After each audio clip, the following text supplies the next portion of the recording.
여러분, 지금 이 순간, 삶이 너무 힘들어서 하나님이 어디 계신지 모르겠다는 그런 생각 해보신 적 있으신가요? 고난 한가운데서 우리는 묻습니다. 왜 하필 나에게 이런 일이? 하나님은 정말 나를 사랑하시는가? 이 고통에 무슨 의미가 있는가? 나는 과연 이 터널을 빠져나갈 수 있을까? 이런 질문들이 마음속에서 끊임없이 메아리 칠 때가 있습니다. 밤새도록 잠 못 이루며 천장만 바라보던 그 순간들, 눈물이 베개를 적시던 그 새벽들, 아무도 내 고통을 이해하지 못할 것 같던 그 외로운 시간들 말입니다. 오늘 여러분과 나누고 싶은 이야기가 있습니다. 고난과 하나님의 영광이 만나는 순간, 그곳에서 일어나는 놀라운 변화에 대해서요. 이것은 단순한 위로의 말이 아닙니다. 성경이 증거하고 수많은 믿음의 선배들이 경험했던 확실한 진리입니다. 우리가 함께 나눌 4가지 핵심이 있습니다. 첫째, 고난은 하나님을 만나는 통로입니다. 우리가 가장 약할 때 하나님이 가장 가까이 오십니다. 둘째, 연약함 속에서 하나님의 능력이 완전해집니다. 우리가 끝이라고 생각할 때 하나님은 새로운 시작을 준비하십니다. 셋째, 고난을 통해 우리는 진정한 영광을 보게 됩니다. 세상이 말하는 영광이 아니라 하나님의 영광을 경험하게 됩니다. 넷째, 고통의 자리가 간증의 자리로 바뀝니다. 우리의 아픔이 다른 사람의 희망이 되고 우리의 눈물이 다른 이의 치유가 됩니다. 오늘 이 말씀을 통해 여러분의 고난이 결코 헛되지 않다는 것, 그 고통의 한가운데서 하나님의 영광을 발견하게 되실 것입니다. 지금 힘드신 분들께 희망의 메시지를 전하고 싶습니다. 여러분의 고난은 끝이 아닙니다. 새로운 시작의 문턱입니다. 하나님은 여러분을 버리지 않으셨습니다. 오히려 가장 가까이에서 여러분을 지켜보고 계십니다.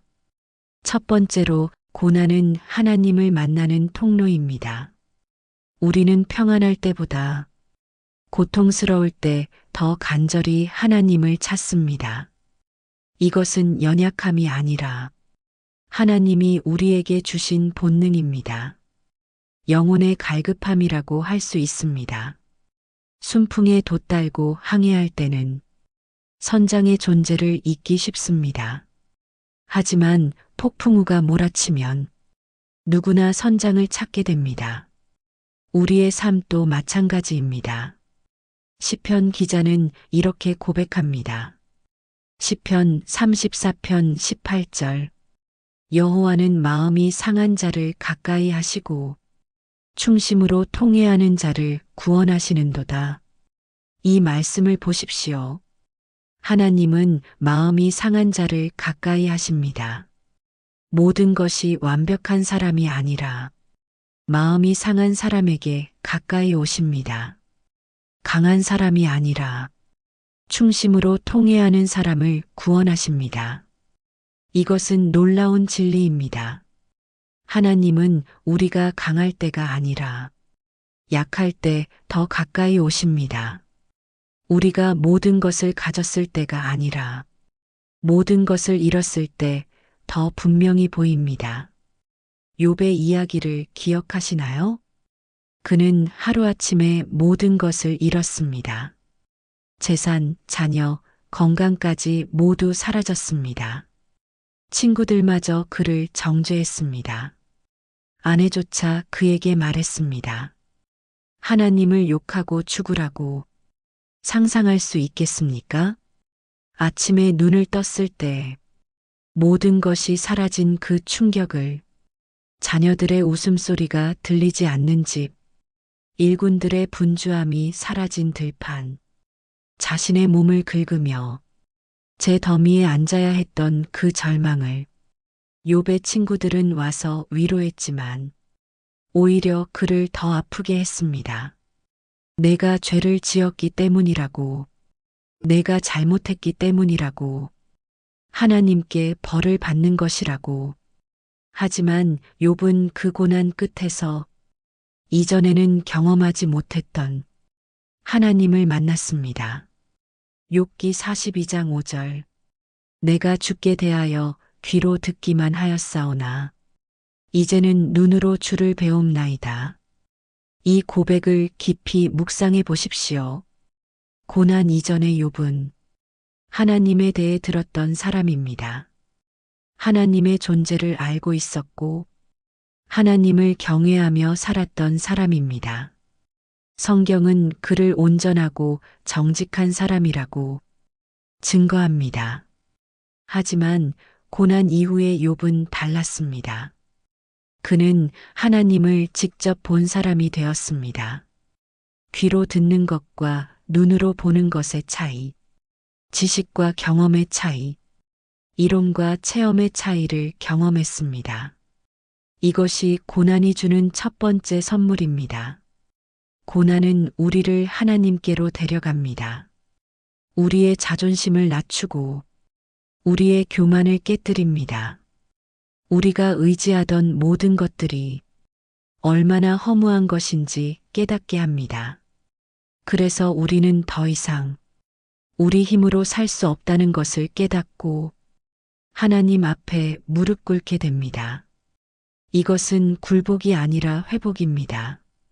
패배가 아니라 승리의 시작입니다. 한 성도님의 간증이 생각납니다. 사업 실패로 모든 것을 잃었을 때 그분은 매일 새벽산에 올라가 하나님께 부르짖었다고 합니다. 처음에는 원망이었습니다. 왜 이런 일이 나에게 일어났는지, 하나님이 정말 계시는지, 나를 사랑하신다면서 왜 이런 고통을 주시는지, 그렇게 울부짖으며 기도했습니다.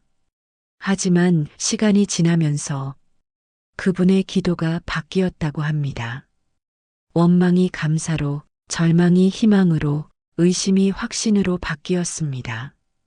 그때 들었던 하나님의 음성이 지금도 그분의 인생을 지탱하는 가장 큰 힘이라고 고백하셨습니다. 하나님이 직접 말씀하셨다고 합니다. 내가 너와 함께 있다. 내가 너를 버리지 않았다. 이 고난을 통해 너를 더 큰 그릇으로 빚고 있다고. 그분은 이제 다시 사업을 하고 계십니다.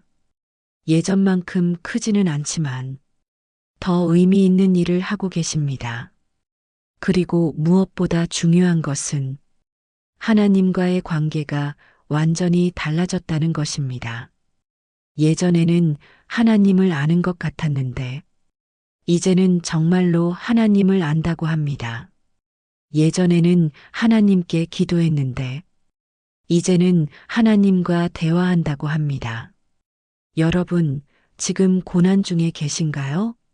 모든 것이 무너진 것 같습니까? 앞이 보이지 않고 출구가 없는 것 같습니까? 그것은 하나님이 여러분을 버리신 것이 절대 아닙니다. 오히려 더 가까이 오라고 초대하시는 하나님의 손길입니다. 여러분을 더 깊은 곳으로 인도하시려는 하나님의 계획입니다. 고난은 우리를 하나님께로 인도하는 가장 확실한 통로입니다. 그 통로를 통과할 때 우리는 이전에 알지 못했던 하나님을 만나게 됩니다.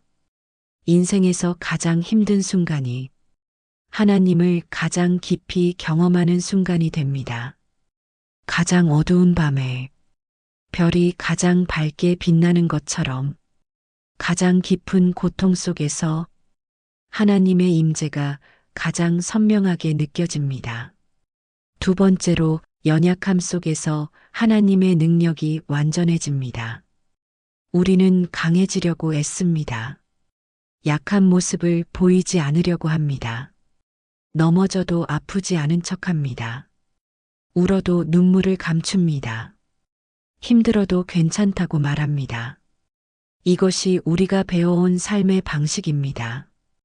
강한 사람만이 살아남는다고 세상은 가르칩니다. 약함을 보이면 안 된다고 우리는 배웠습니다. 하지만 하나님의 나라는 다릅니다. 하나님의 역사는 우리가 약할 때 더욱 강력하게 일어납니다. 우리가 내려놓을 때 하나님이 들어 올리십니다. 사도 바울은 이렇게 고백합니다. 고린도후서 12장 9절. 내 은혜가 내게 족하도다. 내 능력이 약한 데서 완전하여짐이라. 이 말씀은 바울이 경험한 깊은 진리의 고백입니다. 바울에게는 육체의 가시가 있었습니다.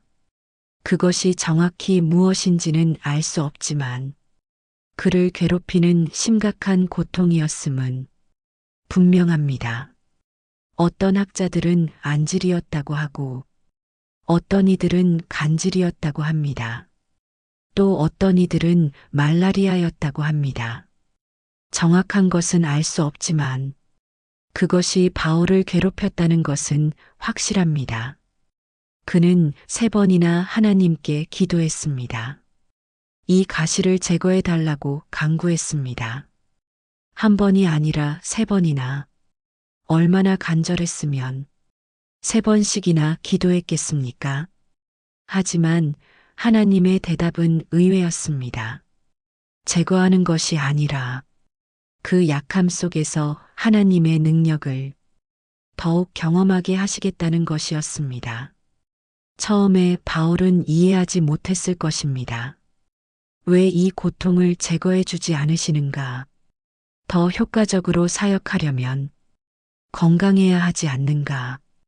더 많은 사람을 만나고 더 많은 곳을 여행하려면 이 가시가 없어야 하지 않는가? 하지만 시간이 지나면서 바울은 깨달았습니다. 이 약함이 오히려 축복이라는 것을, 이 연약함을 통해 하나님의 능력을 더 깊이 경험한다는 것을. 바울은 이 경험 이후 자신의 약함을 자랑하게 되었습니다. 왜냐하면 그 약함이 하나님의 능력이 나타나는 무대였기 때문입니다. 그의 연약함이 클수록 하나님의 능력이 더 분명하게 드러났습니다. 우리가 강할 때는 우리 힘으로 일하려고 합니다. 우리 지혜로 해결하려고 합니다. 우리 경험으로 판단하려고 합니다. 하나님을 의지할 필요를 느끼지 못합니다. 교만하게 되기 쉽습니다. 내가 이루었다고 생각합니다. 내 능력으로 해냈다고 자랑합니다. 하나님의 은혜를 잊어버립니다. 하지만 우리가 약할 때는 다릅니다. 오직 하나님만 의지할 수밖에 없습니다. 우리의 힘이 다했을 때 하나님의 힘이 시작됩니다. 우리의 지혜가 끝났을 때 하나님의 지혜가 나타납니다. 기드온의 이야기를 생각해 보십시오. 사사기 7장. 하나님은 그의 군대를 32,000명에서 300명으로 줄이셨습니다. 인간적으로 보면 미친 전략입니다. 이길 수 있는 싸움도 질 것 같은 숫자입니다. 상식적으로 이해할 수 없는 결정입니다. 기드온도 처음에는 당황했을 것입니다. 하지만 하나님의 생각은 달랐습니다. 군대가 많으면 이스라엘이 자기 힘으로 이겼다고 자랑할까봐 하나님은 의도적으로 군대를 줄이셨습니다. 하나님은 말씀하셨습니다. 너희와 함께하는 백성이 너무 많다. 내가 미디안을 그들의 손에 넘기면 이스라엘이 나를 거슬러 자랑하기를 자기 손으로 자기를 구원했다 할까 염려한다. 그래서 무서워하는 자들을 돌려보내고 물을 마시는 방법으로 시험하여 최종적으로 300명만 남겼습니다. 그리고 그 작은 군대를 통해 압도적인 승리를 주셨습니다. 누구도 부인할 수 없는 하나님의 능력을 보여주셨습니다. 그날 밤 미디안 진영에 혼란이 일어나 그들이 서로를 치게 하셨습니다. 이스라엘은 그저 나팔을 불고 횃불을 들고 서 있기만 했습니다. 싸운 것은 하나님이셨습니다. 승리를 주신 것도 하나님이셨습니다. 오늘 여러분도 마찬가지입니다. 지금 여러분이 느끼는 연약함, 그 무능력함이 문제가 아닙니다. 오히려 그것이 하나님의 능력을 경험할 수 있는 최적의 조건입니다. 하나님은 우리의 약함을 통해 당신의 강함을 보이기 원하십니다. 우리의 부족함을 통해 당신의 충만함을 나타내기 원하십니다. 우리의 실패를 통해 당신의 성공을 드러내기 원하십니다. 어떤 자매님이 암 진단을 받으셨습니다. 의사는 6개월이라고 했습니다. 이미 암이 많이 진행되어 치료가 불가능하다고 했습니다. 가족들에게 마지막 인사를 준비하라고 권했습니다. 그분은 그날부터 매일 하나님의 치유를 간구했습니다. 아침에 눈 뜨면 기도하고 밤에 잠들기 전에 기도했습니다. 병원 치료를 받으면서도 끊임없이 하나님께 매달렸습니다. 그분은 고백하셨습니다. 암 진단을 받기 전에는 자기 힘으로 살았다고, 건강하고 능력 있다고 생각했다고, 하나님께 기도는 했지만 형식적이었다고, 하지만 암 진단 이후 완전히 달라졌다고 합니다. 더 이상 자기 힘으로는 단 하루도 살 수 없다는 것을 깨달았고, 오직 하나님만 의지하게 되었다고 합니다. 6개월이 지나고 1년이 지나고 지금 5년째 건강하게 살고 계십니다. 의사들도 기적이라고 말합니다. 어떻게 이런 일이 가능한지 의학적으로 설명할 수 없다고 합니다. 그분은 말씀하십니다. 나의 연약함이 하나님의 능력을 경험하는 통로가 되었다고. 암이라는 고통이 없었다면 이런 하나님을 경험하지 못했을 것이라고. 지금도 가끔 두려움이 찾아오지만 그때마다 하나님께 매달린다고 합니다. 그리고 하나님은 매번 당신의 능력으로 응답하신다고 합니다. 여러분, 지금 약하다고 느끼십니까? 무능력하다고 생각하십니까? 완벽하지 못해서 부끄러우신가요? 실패한 것 같아서 좌절하셨나요? 그것이 바로 하나님이 일하실 수 있는 조건입니다. 우리의 연약함을 인정할 때 하나님의 능력이 임합니다. 우리가 내려놓을 때 하나님이 채워주십니다. 세 번째로, 고난을 통해 우리는 진정한 영광을 보게 됩니다. 우리가 생각하는 영광과 하나님이 보여주시는 영광은 다릅니다.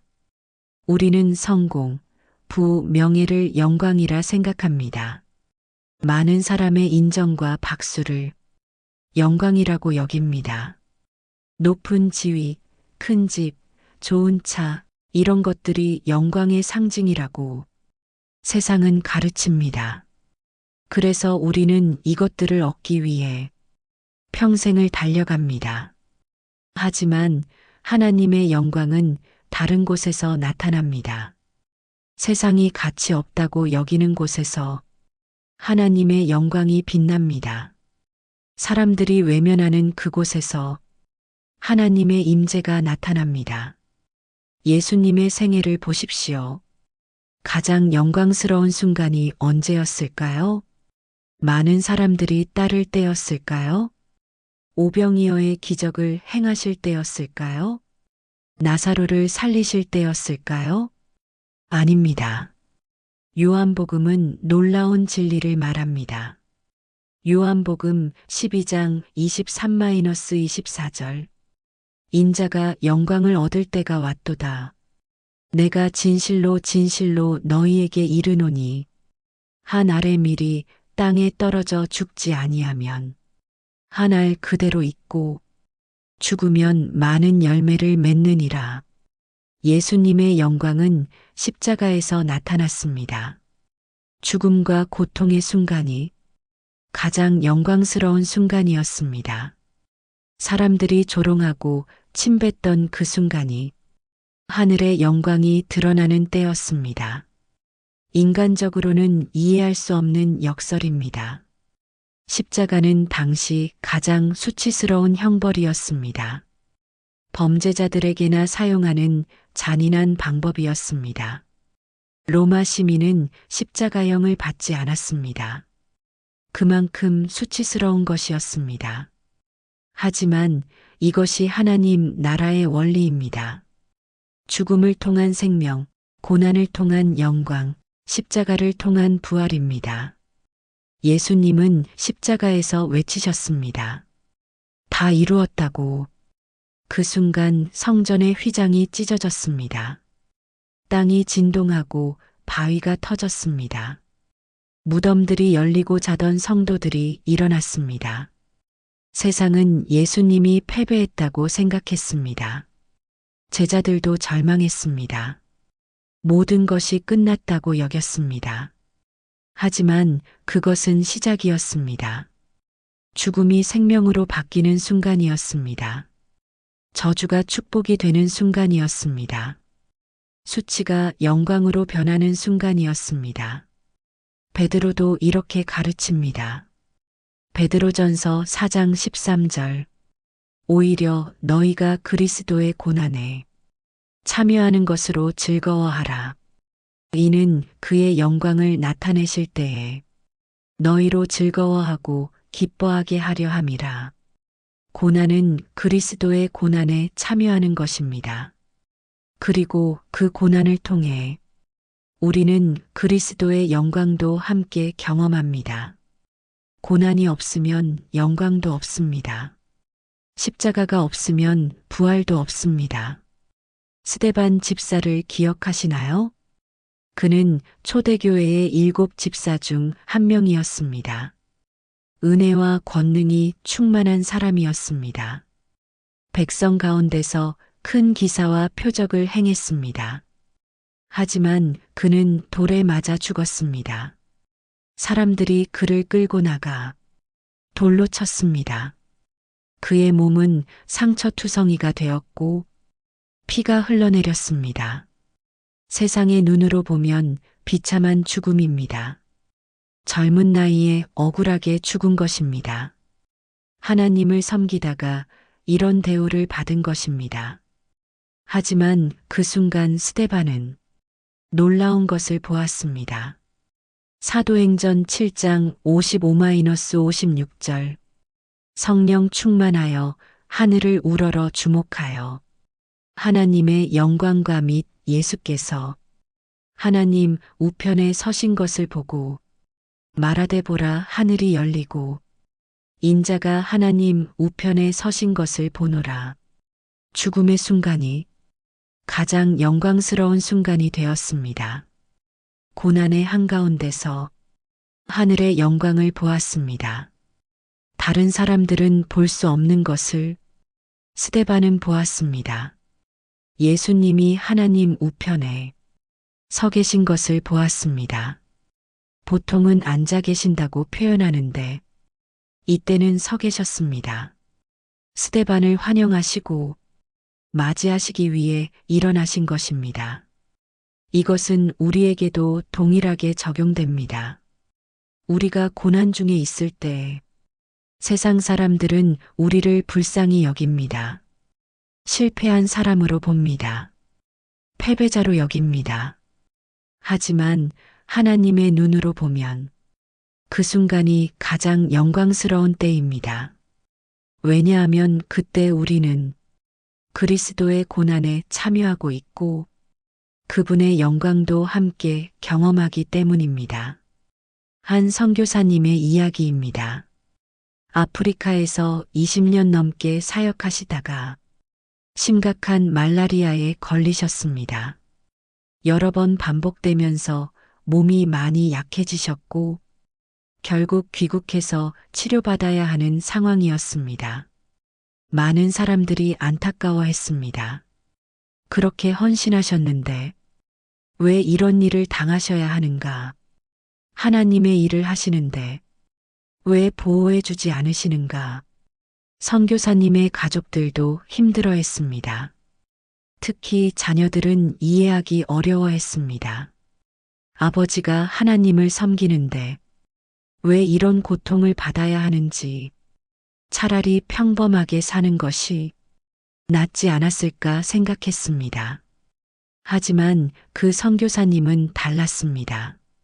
병상에서도 기쁨을 잃지 않으셨고 오히려 더 많은 사람들에게 복음을 전하셨습니다.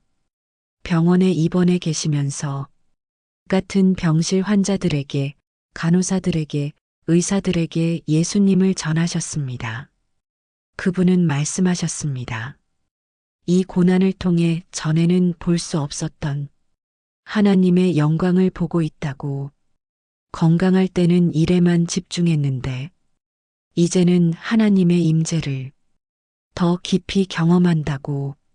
아프리카에서는 많은 사람을 만났지만 지금 병원에서 만나는 사람들은 또 다른 선교지라고 하셨습니다. 이들도 하나님의 사랑이 필요한 영혼들이라고 말씀하셨습니다. 그분의 간증을 들은 한 의사가 예수님을 영접했습니다. 그 의사는 말했습니다. 저렇게 아픈데도 기쁨을 잃지 않고 오히려 다른 사람을 위로하는 모습에서 하나님의 영광을 보았다고. 그것이 진정한 영광입니다. 세상이 말하는 영광이 아니라 하나님이 보이시는 영광입니다. 고난 속에서 빛나는 영광, 약함 속에서 드러나는 영광입니다. 여러분, 지금 고난 중에 있습니까? 사람들이 여러분을 불쌍히 여깁니까? 실패한 것처럼 보입니까? 아무 가치 없는 것처럼 느껴집니까? 그것을 단지 불행으로만 보지 마십시오. 그 고난 한가운데서 하나님의 영광을 찾아보십시오. 세상이 보지 못하는 것을 여러분은 볼 수 있습니다. 고난은 하나님의 영광을 보는 특별한 창문입니다. 평안할 때는 보지 못했던 하나님의 영광을 볼 수 있는 귀한 기회입니다. 바울은 자신의 고난을 이렇게 표현했습니다. 로마서 8장 18절. 생각하건대 현재의 고난은 장차 우리에게 나타날 영광과 비교할 수 없도다. 지금의 고난은 잠시입니다. 하지만 그것을 통해 나타날 영광은 영원합니다. 잠시의 고통이 영원한 영광으로 바뀝니다. 이것이 하나님의 약속입니다. 고난으로 끝나지 않습니다. 고난을 통과하면 영광이 기다리고 있습니다. 네 번째로 고통의 자리가 간증의 자리로 바뀝니다. 우리의 고난은 결코 헛되지 않습니다. 그것은 반드시 다른 사람을 위한 귀한 간증이 됩니다. 우리가 흘린 눈물이 다른 사람의 위로가 됩니다. 바울은 이렇게 말합니다. 고린도후서 1장 3-4절. 찬송하리로다. 그는 우리의 모든 환난 중에서 우리를 위로하사 우리로 하여금 하나님께 받는 위로로서 모든 환난 중에 있는 자들을 능히 위로하게 하시는 이시로다. 이 말씀을 자세히 보십시오. 하나님이 우리를 위로하시는 이유가 있습니다. 단지 우리를 기분 좋게 하려는 것이 아닙니다. 우리만 편안하게 하려는 것이 아닙니다.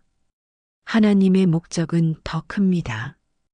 우리가 받은 위로로 다른 사람을 위로하게 하려는 것입니다. 우리의 경험이 다른 사람의 희망이 되게 하려는 것입니다. 우리의 고통은 우리만의 것이 아닙니다. 그것은 다른 누군가를 위한 하나님의 준비입니다. 우리가 통과한 고난이 다른 사람에게는 이정표가 됩니다. 요셉의 이야기를 보십시오. 그는 형들의 시기로 노예로 팔렸습니다. 17세의 나이에 가족과 헤어져 이방 땅으로 끌려갔습니다. 상상할 수 있습니까? 그 절망과 두려움을. 노예 시장에서 팔려갔습니다. 보디발의 집에서 종이 되었습니다. 하지만 성실하게 일했고 하나님의 은혜로 관리인이 되었습니다. 그런데 보디발의 아내가 요셉을 유혹했습니다. 요셉은 거절했습니다. 하나님을 두려워했기 때문입니다. 주인을 배신할 수 없었기 때문입니다. 하지만 그 결과는 억울한 것이었습니다. 오히려 누명을 쓰고 감옥에 갇혔습니다. 옳은 일을 했는데 벌을 받은 것입니다.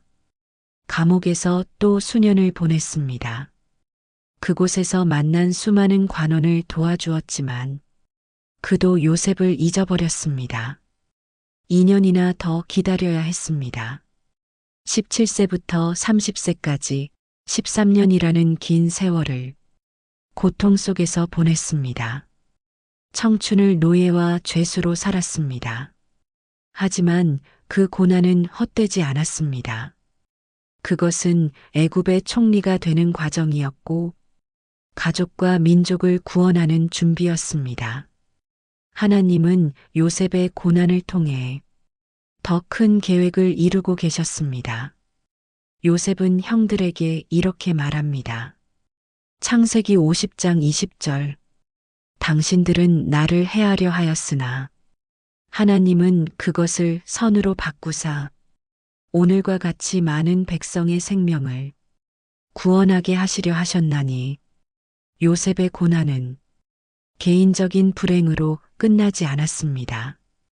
그것은 많은 사람을 살리는 하나님의 계획이었습니다. 흉년이 왔을 때 요셉은 애굽의 총리로서 곡식을 저장하고 분배했습니다. 애굽 백성뿐 아니라 주변 나라 사람들도 살렸습니다. 그의 가족도 구원받았습니다. 만약 요셉이 그 고난을 통과하지 않았다면 어떻게 되었을까요? 총리가 되지 못했을 것이고 가족을 구원하지 못했을 것입니다. 고통의 의미는 그 순간에는 알 수 없습니다. 왜 이런 일이 일어나는지 이해할 수 없습니다. 하나님의 계획을 볼 수 없습니다. 하지만 시간이 지나면 그것이 얼마나 귀한 준비였는지 깨닫게 됩니다. 하나님의 손길을 발견하게 됩니다. 저는 목회하면서 많은 분들을 만납니다. 상담하면서 수많은 이야기를 듣습니다. 가장 감동적인 순간은 큰 고난을 통과한 분들이 같은 고난을 겪는 사람들을 위로할 때입니다. 이혼의 아픔을 겪은 분이 같은 상황의 사람을 위로합니다. 그분의 말 한마디가 얼마나 큰 힘이 되는지 모릅니다. 같은 경험을 했기에 그 아픔을 정확히 이해합니다. 자녀를 잃은 분이 같은 슬픔의 부모를 안아줍니다.